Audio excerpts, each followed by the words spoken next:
Olá, turma! Sejam todos muito bem-vindos.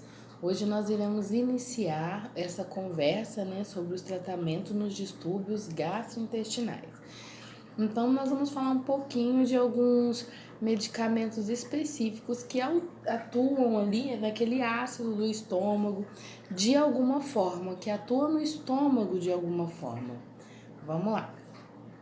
Então, a gente sabe que grande parte, muitas pessoas sofrem de algum tipo de problema no trato gastrointestinal. Até porque ele é um sistema enorme. No geral, as pessoas acabam tendo algum tipo de problema no estômago mesmo.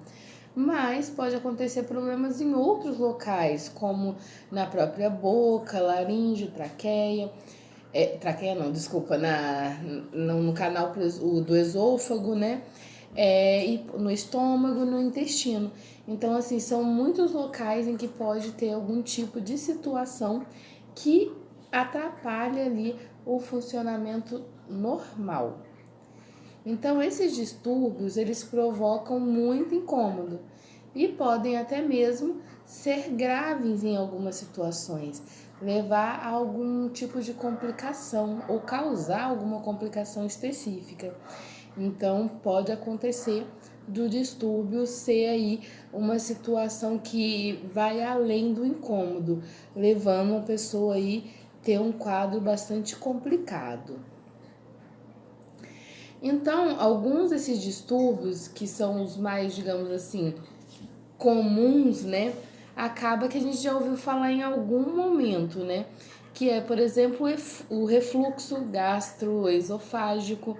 É muito comum porque é uma falha na válvula do estômago com o esôfago, e aí essa válvula, ela, que é assim, a comida vem, aí vai descendo até o estômago. Quando chega ali no estômago, o esôfago ele abre a válvula, a comida passa e ele fecha a válvula. Quando essa válvula ela tá com algum defeito, ela não funciona direito, pode acontecer do ácido do estômago escapulir e aí causar danos, que são aqueles sintomas que a gente sente do refluxo por conta do ácido do estômago estar ali atingindo alguma camada do esôfago. Outra coisa que é muito comum, infelizmente, são os distúrbios de náusea e vômito, e aí pode acontecer por N motivos, alguma comida que você comeu, ou você já estava com alguma situação ruim no estômago, e aí você colocou aquela comida que não foi legal para o estômago. Quem enjoa, por exemplo, com viagem, acaba tendo náusea e vômito por conta do balanço do carro, do ônibus, enfim. Então são as grávidas, que tem também as gestantes, que vai ter ali quadros de náusea e vômito por conta de alguns descontroles hormonais daquele início da gestação. Outro quadro que essa questão, do distúrbio gastrointestinal é a constipação e a diarreia, que são quadros mais comuns de acontecer no intestino, E aí eu já tô falando lá no intestino, que pode acontecer ou a diarreia por um desequilíbrio, Normalmente a diarreia é um desequilíbrio da flora. Então, assim, eu já tenho aquelas bactérias que habitam o meu intestino, bactérias que ficam ali comigo, que vivem numa boa. Então, elas são bactérias que vão ajudar no meu processo digestivo. São bactérias que vai trabalhar ali para fazer esse processo de digestão ser mais tranquilo. E aí, se eu tomo um antibiótico para matar uma bactéria que está me causando dor de garganta ou qualquer outro tipo de situação que eu precise tomar um antibiótico, pode ser que eu acabe matando algumas bactérias da região ali do meu intestino, que são bactérias que vivem me ajudando, digamos assim, ajudando esse processo. E aí, por ausência dessas bactérias, acaba que eu tenho uma crise de diarreia. Outro motivo que pode levar a pessoa a uma crise, a uma situação de diarreia, são alguns tipos de comidas específicos que pode ter ali algum agente que vai estimular essa situação. Já a constipação tá ligada a diferentes tipos de situações, como acho que a principal, a que mais se destaca, é a falta de água. Então, uma das situações que leva a esse quadro de constipação é a pessoa beber pouca água e ter alimentação ali desregulada, né? Então, não é uma pessoa que come ali uma quantidade legal de fibras e gorduras boas e bebe água, não tem essa rotina e aí acaba tendo quadro de constipação. Outros distúrbios que podem ser encontrados, e aí falando de distúrbios um pouco mais graves, né?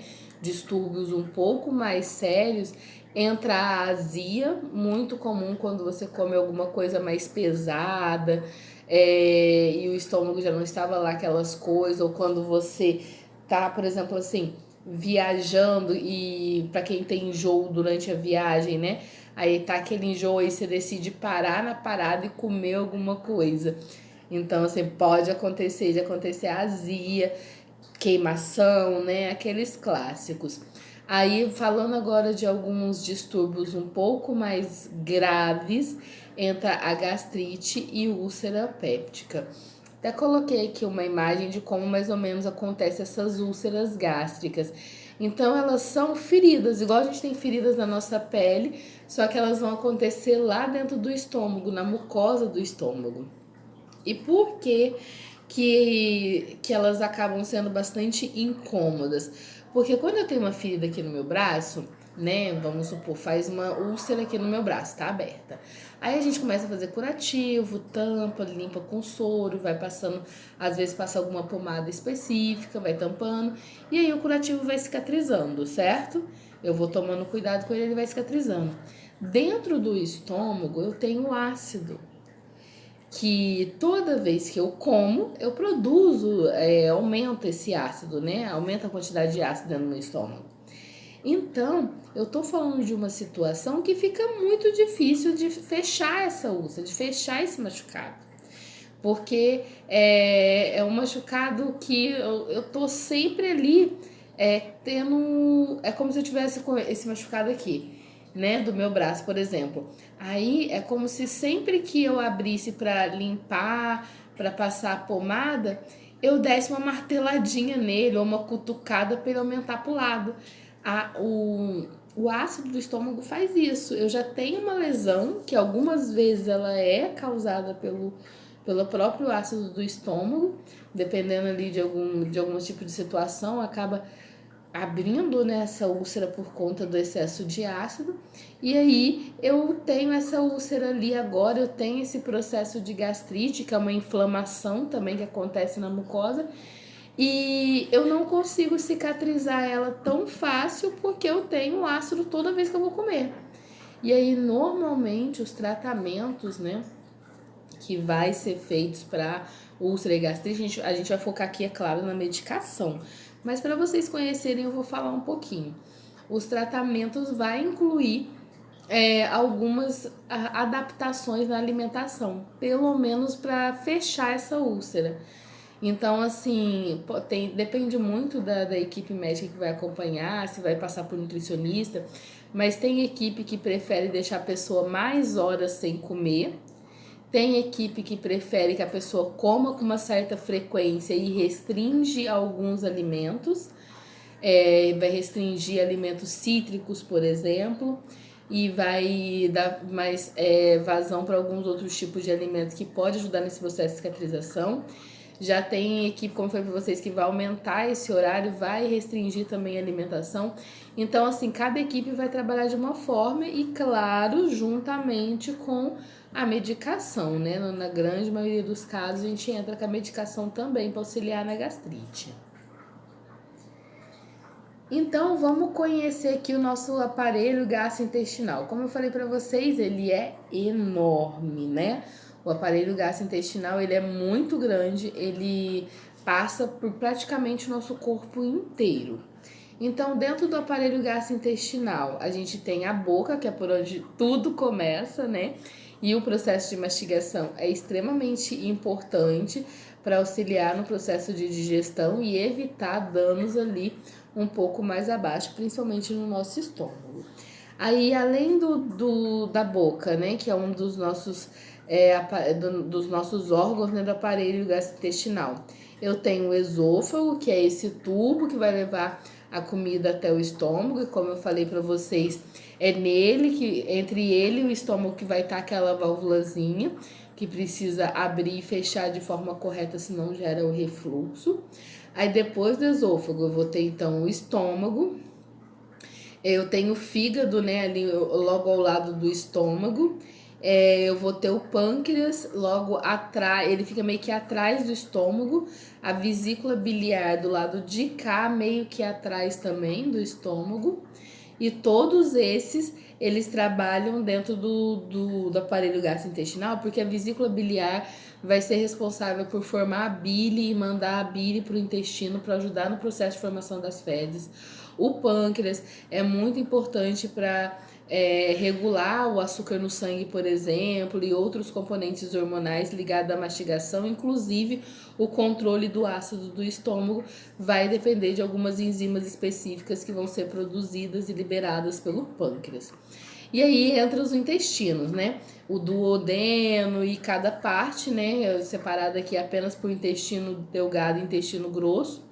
Aí logo depois do intestino a gente vai ter o canal do reto e o ânus, que normalmente é a parte da excreção da comida, né? Que a gente come, ela passa por todo o nosso organismo vai pegar o que ele precisa, então vai pegar vitamina, vai pegar minerais, tudo que ele precisa, que aquela comida pode dar de bom para ele vai pegar. E aí ele pegou tudo que ele precisa, ele vai descartando e vendo se tem mais alguma coisa para pegar. Então, enquanto ela está dentro do intestino, ela está passando por esse processo do meu organismo, pegando alguma coisa e descartando outras coisas para fazer o bolo fecal. E aí depois a gente vai e elimina, né, através das fezes, o que realmente meu organismo não consegue reaproveitar. E aí elimina. Então, por isso que a alimentação está diretamente ligada a qualquer distúrbio do sistema gastrointestinal. É muito importante eu ter uma alimentação de qualidade para evitar os distúrbios. Vou falar aqui de um tema até polêmico, né? Porque é muito difícil uma pessoa que não goste. Mas a famosa maionese caseira. A gente já come um hambúrguer que é, né, como se diz, uma comida que não é tão nutritiva, assim, não tem tantos benefícios assim. Normalmente a carne do hambúrguer ela não dá muitos nutrientes, ela não é uma carne rica em proteína, a não ser que seja um hambúrguer artesanal, que é feito de carne mesmo, né? E aí ali eu vou ter um excesso de proteína legal, mas normalmente o hambúrguer também ele é gorduroso, porque ele vem com bacon, calabresa, então ele vem com esses outros componentes bem gordurosos. O pão ainda tem a salada ali para quebrar, né? Mas assim, no geral, ele não é um alimento, digamos assim, bom, né? É uma coisa pra gente comer uma vez ou outra, para satisfazer uma vontade, mas não deve ser uma coisa rotineira. Aí, além da gente já comer um hambúrguer, a gente tem aquele hábito de encher ele de maionese caseira. E muitas vezes essas maioneses, elas dão algum problema no nosso trato gastrointestinal. Te deixa ou com azia, ou te causa uma diarreia. Então, assim, é claro que eu não vou dizer que toda maionese caseira faz isso, né, gente? Tem N situações. Mas é muito comum acontecer distúrbios gastrointestinais por conta das famosas maioneses caseiras. Eu vou pausar o vídeo aqui e aí a gente continua, porque eu acho que já tá ficando grande.